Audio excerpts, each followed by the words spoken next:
दोस्तों, हमारे देश में मंदिरों की संख्या अनगिनत है और देश ही नहीं दुनिया भर में आपको हिंदू मंदिर देखने को मिल जाएंगे। इसमें से कई मंदिर बहुत पुराने होने के साथ साथ बहुत प्रसिद्ध भी हैं। इन मंदिरों में रोजाना हजारों श्रद्धालुओं का आना जाना लगा रहता है। लेकिन आपकी जानकारी के लिए बता दें कि हमारे हिंदू मंदिरों में भी कई ऐसे मंदिर हैं जहां पर गैर हिंदू का आना मना है, जैसे कि ओडिशा का जगन्नाथ मंदिर और काशी का विश्वनाथ मंदिर। अब ये तो हमने हिंदू मंदिरों की बात कर ली, और ये तो आपको पता ही होगा कि मुसलमानों के सबसे बड़े पवित्र तीर्थ स्थल मक्का मदीना पर भी कोई गैर मुसलमान अपने कदम नहीं रख सकता। जी हाँ दोस्तों, अगर आप इस्लाम धर्म से कोई ताल्लुकात नहीं रखते हैं तो आपका यहाँ जाना मना है, क्योंकि ऐसा माना जाता है कि अगर कोई गैर मुसलमान इस पाक जगह पर अपने कदम रखता है तो मक्का मदीना की पवित्रता खंडित हो जाएगी। इसीलिए यहाँ की यात्रा करने वाले रास्ते पर साफ शब्दों में लिखा होता है कि मक्का ओनली फॉर मुस्लिम्स। लेकिन आज हम आपको एक ऐसे व्यक्ति के बारे में बताने वाले हैं जो कि हिंदू होकर भी मक्का मदीना के दर्शन कर चुका है। हाँ, वो बात अलग है कि दर्शन करने के बाद उसकी समाधि बना दी गई। दोस्तों, मुसलमान की इस धार्मिक जगह पर कोई भी गैर मुसलमान नहीं जा सकता। लेकिन शायद ये बात तो आपको पता ही होगी कि अगर आप देश या दुनिया की किसी भी मस्जिद में जाना चाहते हैं तो उसके लिए किसी भी धर्म के लोगों के लिए कोई मनाही नहीं है। यानी कि किसी भी धर्म का व्यक्ति बेफिक्र होकर मस्जिद में प्रवेश कर सकता है। तो दोस्तों, बहुत से लोगों के मन में ये सवाल आ रहा होगा कि आखिर ऐसा क्यों है कि गैर मुसलमान मस्जिद में तो जा सकता है परंतु मक्का मदीना में नहीं। तो आइए जानते हैं कि आखिर वो कौन सी बातें हैं जो मक्का मदीना को खास बनाती है, और आखिर क्यों चाहकर भी कोई गैर मुसलमान वहां प्रवेश नहीं कर सकता। और जानेंगे कि वो कौन है जो हिंदू होकर भी मक्का मदीना में घुस गया। दोस्तों, मक्का मदीना जाने का ख्वाब हर मुसलमान का होता है।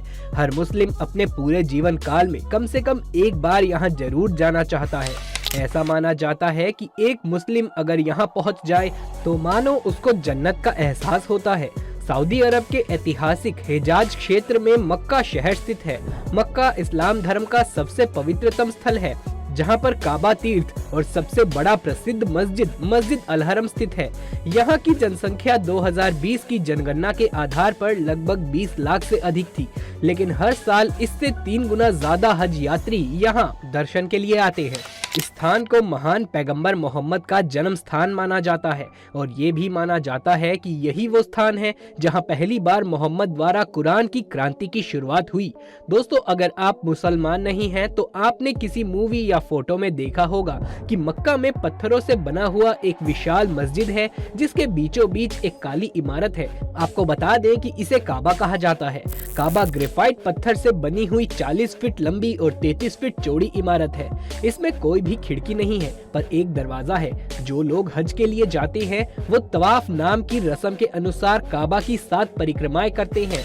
आपको बता दें कि काबा एक पवित्र क्यूब आकार की इमारत है, और ऐसा माना जाता है कि वो 1400 साल से भी पुरानी है। पूरी दुनिया के सभी मुसलमान, चाहे वो कहीं पर भी क्यों ना रहते हों, नमाज पढ़ते समय काबा की ओर मुख करके ही नमाज पढ़ते हैं।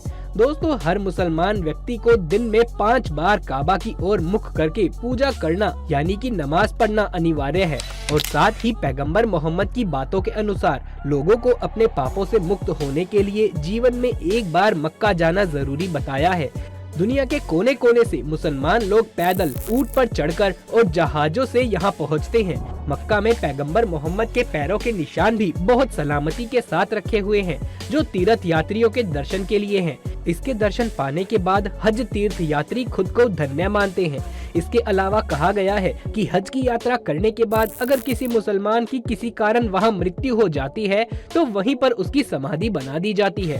दोस्तों, इंटरनेट पर मिली जानकारी और कुछ मुसलमान लोगों से बातचीत करने के बाद हमें पता चला है कि अगर कोई मुसलमान वहां पर मर जाता है तो उसके परिवार वालों को बहुत खुशी होती है, क्योंकि उनका मानना है कि खुदा ने खुद एक पाक मुसलमान को अपने आगोश में ले लिया। आपकी जानकारी के लिए बता दें कि मक्का की हज यात्रा बहुत महत्वपूर्ण होती है, क्योंकि मक्का को इस्लाम धर्म का 5वां स्तंभ माना जाता है और कहते हैं कि काबा यानी कि जो ये काली इमारत है, यहीं से पृथ्वी की शुरुआत होती है। हालांकि ये बात कितनी सच है और कितनी झूठ ये तो हमें नहीं पता, लेकिन कुछ मुसलमान कहते हैं कि इस बात का प्रमाण कुरान में दिया गया है। अगर आपने कुरान पढ़ी है तो हमें नीचे कमेंट बॉक्स में लिख करके जरूर से बताइएगा कि ये बात सच है या नहीं। दोस्तों, अब बात करते हैं कुछ सवालों पर जो गैर मुसलमान लोगों के मन में अधिकतर आया करते हैं।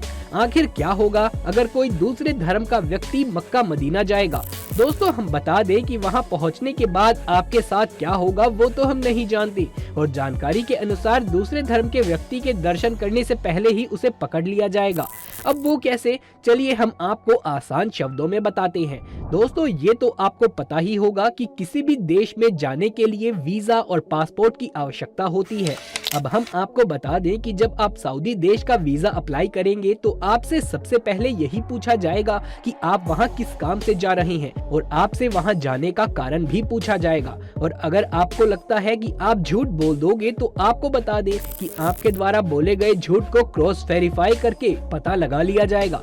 यानी कि आपका वीजा लगाने से पहले ही उन बातों को उस देश में पूछा जाएगा, और अगर ये बोल कर जाते हैं कि मैं हिंदू हूँ और मक्का जाने की इच्छा रखता हूँ, तो भाइयों आपका वीजा तुरंत कैंसिल कर दिया जाएगा, क्योंकि सऊदी देश के कानून में यह भी लिखा है कि कोई भी गैर मुसलमान मक्का मदीना में नहीं जा सकता। इसके अलावा दोस्तों, हम आपको ये भी बता दें कि मान लीजिए कि अगर आप सऊदी देश किसी दूसरे काम से चले जाते हैं और उसके बाद मक्का जाने का विचार करते हैं, तो भी आप वहां के दर्शन नहीं कर सकते, क्योंकि मक्का मदीना में प्रवेश करने से पहले आपके पासपोर्ट और वीजा को देखा जा सकता है। पासपोर्ट देखते ही आप पकड़े जाएंगे, क्योंकि उसमें कौन से धर्म के व्यक्ति हैं ये साफ साफ लिखा होता है। और हाँ दोस्तों, यदि कोई मुसलमान भी वहां जाता है तो उसका पासपोर्ट भी चेक किया जाता है।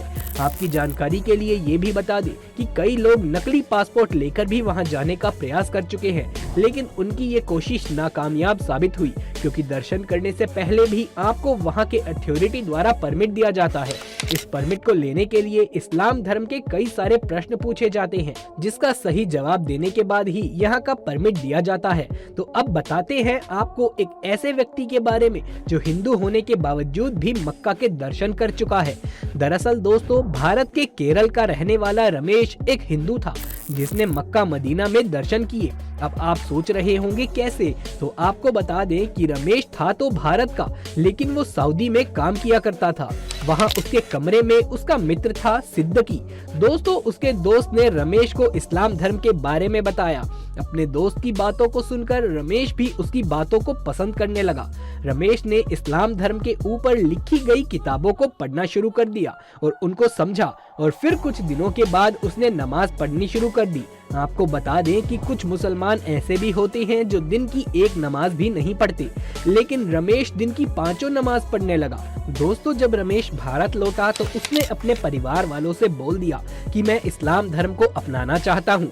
उसके इस फैसले से उसके परिवार वाले काफी नाराज थे, लेकिन दोस्तों, कहा जाता है ना कि यदि आप कुछ करने की ठान ले तो आपको फिर कोई भी नहीं रोक सकता। ठीक ऐसे ही रमेश ने अपने परिवार के लोगों के सामने ही इस्लाम धर्म को अपना लिया, और उसने सबके सामने कबूल किया कि इस्लाम धर्म दुनिया का सबसे अच्छा धर्म है। इस धर्म के लोग सबकी इज्जत करते हैं। इसके बाद उसने अपने हर सरकारी दस्तावेज में अपना नाम बदलवा कर मुजम्मिल रखवा लिया। दोस्तों, इस्लाम धर्म से रमेश बहुत लगाव रखने लगा था, इसीलिए उसके मन में ये बात आई कि क्यों ना मक्का मदीना के दर्शन किए जाएं। अब इस फैसले के बाद वो मक्का मदीना चला गया, क्योंकि उसने सभी दस्तावेज सही करवा लिए थे, तो इसीलिए उसे वहां जाने की अनुमति और परमिट भी मिल गई। दोस्तों, शायद आप यकीन ना करें, लेकिन रमेश उर्फ मुजम्मिल मक्का मदीना सही सलामत पहुंच गया। काबा की परिक्रमा करने के बाद और सारी जरूरी रस्में पूरा करने के बाद उसने खुदा से ख्वाहिश करी कि ऐ खुदा, अब तो तू मुझे अपने आगोश में ही ले ले, क्योंकि मुझे तुझसे बहुत लगाव हो गया है। अब दोस्तों, जैसे कि हमने आपको पहले ही बताया था कि वहां जाकर अगर किसी व्यक्ति की मृत्यु हो जाती है तो इस्लाम धर्म के अनुसार वो बहुत खुशनसीब होता है। अब रमेश ने तो बहुत परिश्रम करके इस्लाम धर्म को अपनाया था, शायद इसीलिए उसकी मनोकामना पूरी हो गई, जिसके बाद उसके घर वालों को सूचना देने के बाद रमेश की वहीं पर समाधि बना दी गई। तो दोस्तों, आपकी इस घटना के बारे में क्या राय है, नीचे कमेंट बॉक्स में लिख करके बताएं। साथ ही कमेंट बॉक्स में सच्चे भक्त जय श्री राम लिखना बिल्कुल भी ना भूले। ये वीडियो पसंद आया हो तो इसे एक लाइक करके दोस्तों और रिश्तेदारों में ज्यादा से ज्यादा शेयर कर दें। जल्द मुलाकात होगी अगली वीडियो में, तब तक के लिए आप सभी का धन्यवाद।